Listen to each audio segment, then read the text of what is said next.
think I was going to do all of these TV reviews and not start doing a Ring of Honor HDNET review. Did you really think so? Surely you knew better than that. Well, let's see. We did have Ring of Honor HDNET Monday. I just got to see it tonight. Well, I guess last night by the time most of you see this. And since there's really nothing on as far as wrestling goes, I guess you could say, you know, Ultimate Fighter, but I'm not a big Ultimate Fighter fan, so this will be work a lot better just doing it tonight. So maybe I'll start doing it on Tuesdays because I don't know if I can stand going through another NXT show. So we'll wait and see. Next week will be the deciding factor on that. But let's get on with this show. ROH HDNET, I believe this was the last show of the last set of tapings, and now we're going to start on the tapings that took place before the pay-per-view.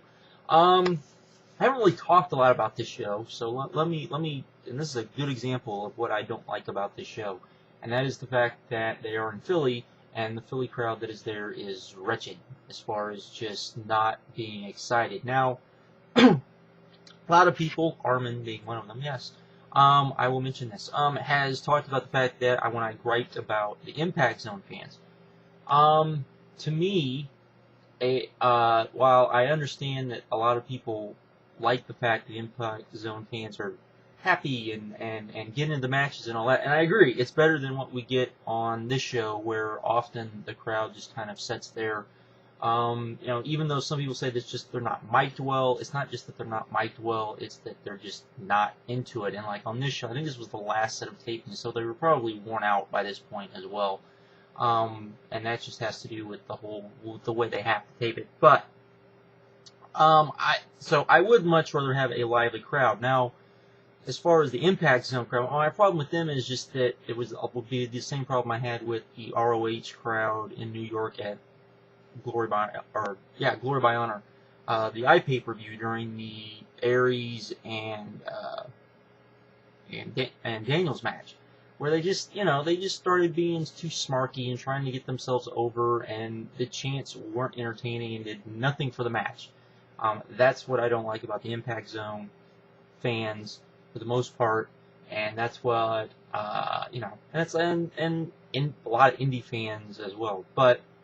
I will say this. I will say that yes, that is better than what we usually get on this show, where often the crowd is just dead. Thank God they're going to the OVW, where OVW tapes, because that looks like it'll be better, and hopefully the crowd will be a little more alive and active and all that. But anyways, but that's my biggest problem with this show, because it just takes me out of the show. A lot of the same way that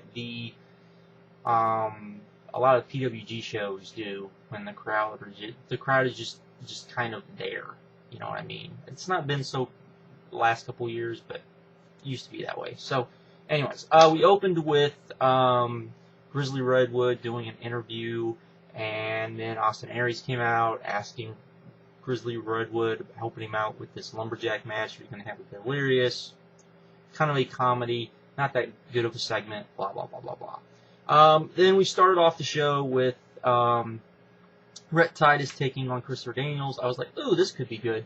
It was okay. Again, the crowd really not being into this match hurt it. I went about 10 minutes, I think, and it just was just kind of there.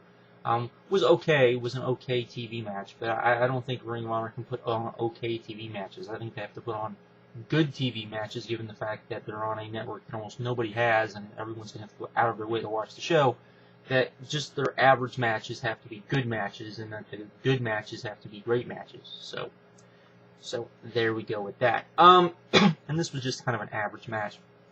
Then we got the House of Truth taking on Ricky Reyes and Aiden Chambers. This was pretty much a glorified squash. Went for about less than 5 minutes. Was okay for that. I mean, but I don't think it did anything to get House of Truth over. It was just kind of a match that was short and just kind of there and just kind of blah. Then we got the Davey Richards promo from the pay-per-view with Jim Cornette.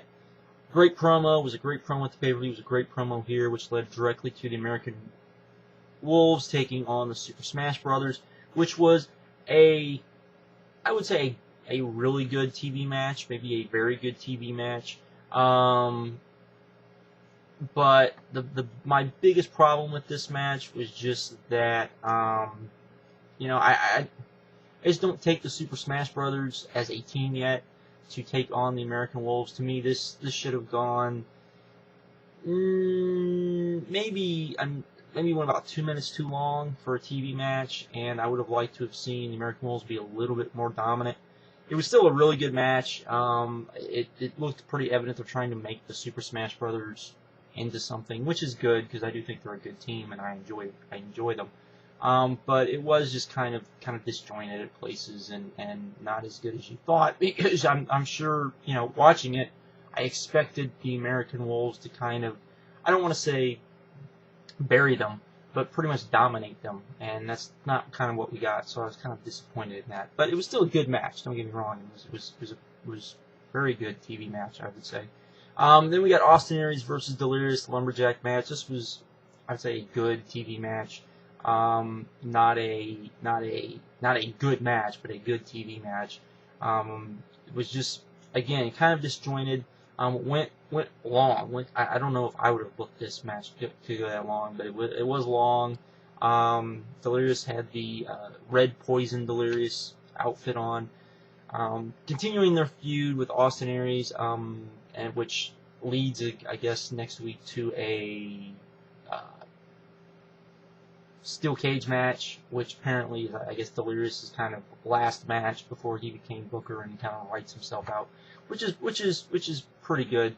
The Lumberjacks were no one that matters for the most part. It was just a bunch of guys, geeks out there being Lumberjacks. It was, you know, you had your basic spots where, you know, the good Lumberjacks and the bad Lumberjacks and all of that sort of thing. And but once the match got going, it was good, but it took it a while to get going.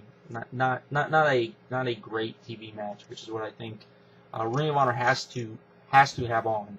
You know, I often talk about the fact that, you know, Ring of Honor has to do certain things and they have to do it better, much the way I think TNA has to do certain things. I think they have to do things better than, they can't accept the fact of just doing things as good or almost as good as the WWE. You have to do things better and often head and shoulders better to kind of get noticed. And I would say that would be my problem with this particular episode. They've put on episodes often that they follow what I just said.